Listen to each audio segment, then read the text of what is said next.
Bienvenidos una vez más al canal. En esta ocasión vamos a hablar sobre temas de seguridad y en mi mesa de trabajo tenemos una unidad exterior de un aire acondicionado split de 6000 frigorías que sufrió una explosión. No se sabe a ciencia cierta cuál fue el detonante de la explosión, pero tenemos varios indicios que últimamente se están poniendo de moda y son malas prácticas en cuanto a la puesta en marcha del equipo. Sabemos bien que las explosiones ocurren cuando se genera una chispa, ¿sí? La chispa se genera a través de la bobina eléctrica del compresor y a su vez con la adición de oxígeno dentro de la cámara del compresor o de alguna zona cercana al compresor. Al producirse esto en un ambiente cerrado ocurre la explosión. Dentro de lo que es una mala práctica en una instalación de un aire, nosotros sabemos muy bien que el tubo de nitrógeno se utiliza para presurizar. El nitrógeno es un gas inerte, es un gas que no puede explotar a menos que esté en condiciones muy extremas, pero en una situación normal es muy difícil que ocurra una explosión. Estoy hablando obviamente de una explosión a causa de un mal funcionamiento del compresor o una chispa. Bien, puede llegar a explotar en el caso de que sufra un exceso de presión, o sea que estemos presurizando por demás al equipo. La cañería de cobre, en el caso de los aires acondicionados, oscila entre, o sea, la pared del caño de cobre que se utilizan los caños de aire acondicionado, estamos hablando en como mínimo 0,8 milímetros de esa pared, que en teoría toleraría una cantidad de presión equivalente a 50 bares, alrededor de 900 psi. Más o menos, no sé si la conversión es exacta, pero estamos ahí, creo que son un poco más de atmósfera. Pero bueno, nosotros antes de que ocurra eso, seguramente cuando estemos presurizando reventaría una manguera. La manguera del manifold reventaría en ese caso porque no llega a 900 psi.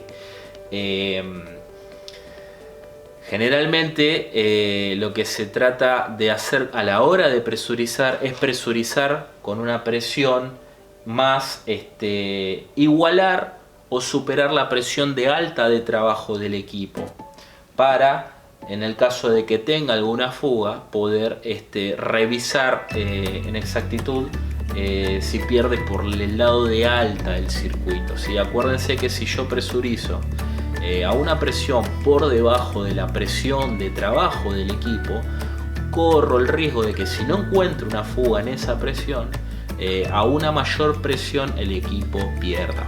Voy a poner un ejemplo sencillo. Un equipo de aire acondicionado en frío, en R410, está trabajando en una temperatura de evaporación alrededor de 115 psi. Si yo cuando presurizo una unidad que tengo sospecha de que pierdo, tengo una fuga, presurizo a unos 100 psi, quizás la fuga no la encuentre, porque en el lado de alta presión, o sea en el lado de la condensación, en el momento que el equipo está tirando frío en el evaporador, en la condensación nosotros vamos a tener una presión de entre 350 hasta 500 o 600, depende el grado de saturación que esté en ese momento el equipo, pero tranquilamente un equipo de R410 puede desarrollar 500 psi sin ningún problema. Entonces, si yo estoy presurizando a 100 psi en el lado de alta, seguramente si tengo ahí la fuga va a perder cuando esté presurizando o cuando invierta el ciclo del equipo, ¿sí? Cuando esté funcionando tanto en modo frío adentro, en modo calor puede perder por afuera o viceversa. Cuando pongo el equipo en refrigeración me va a estar tirando por el evaporador frío, digamos, y en modo calefacción me va a estar tirando calor. Cuando el equipo de adentro tira calor, quiere decir que ahí se está generando mucha presión.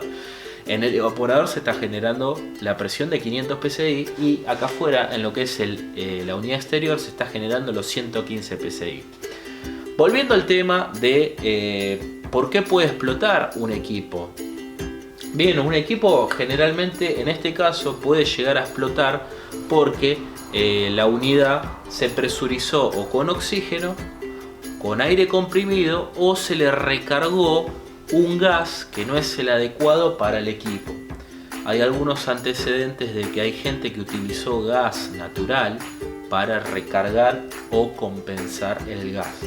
Obviamente el gas natural es completamente inflamable y es una causa muy factible de lo que le haya sucedido a este equipo en particular.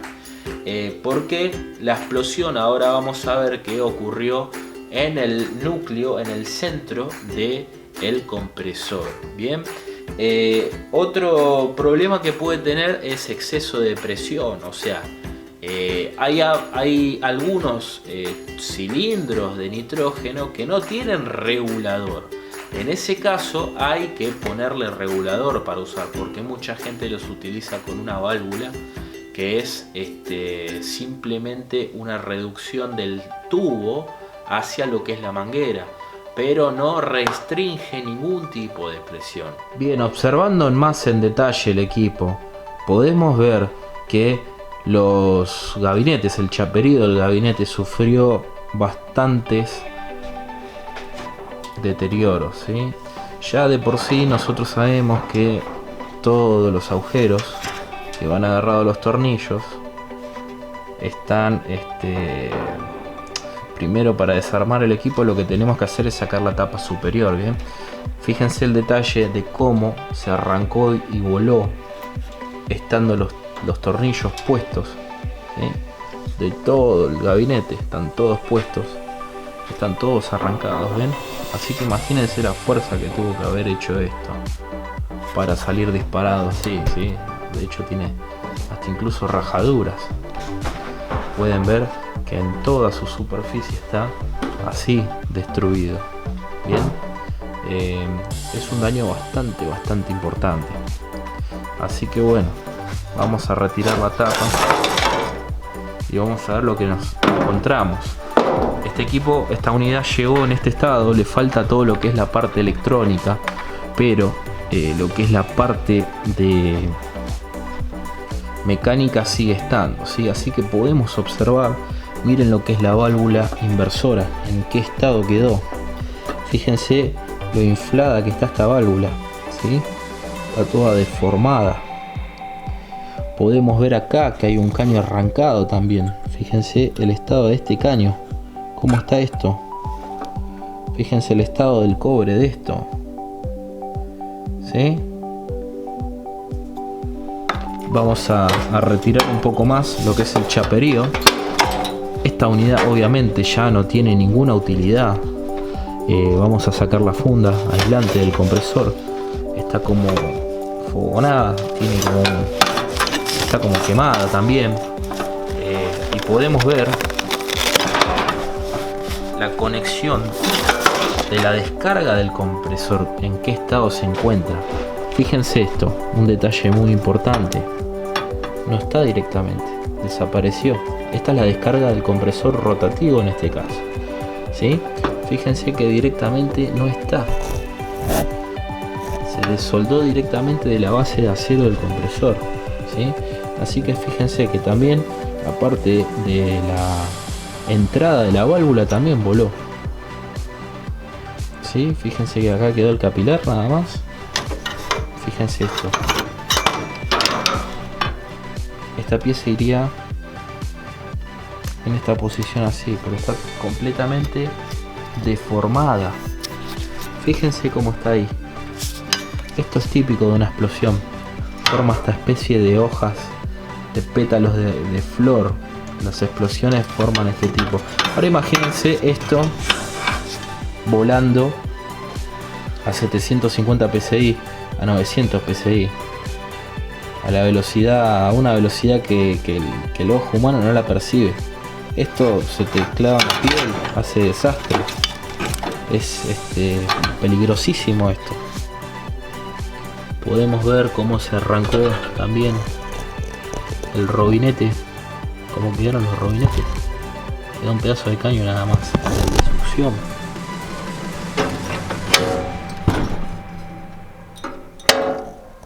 ¿Sí? Y andás a ver dónde quedó el resto del caño. La chapa divisoria de lo que es el compresor también completamente destruida. Y es así como quedó básicamente la unidad.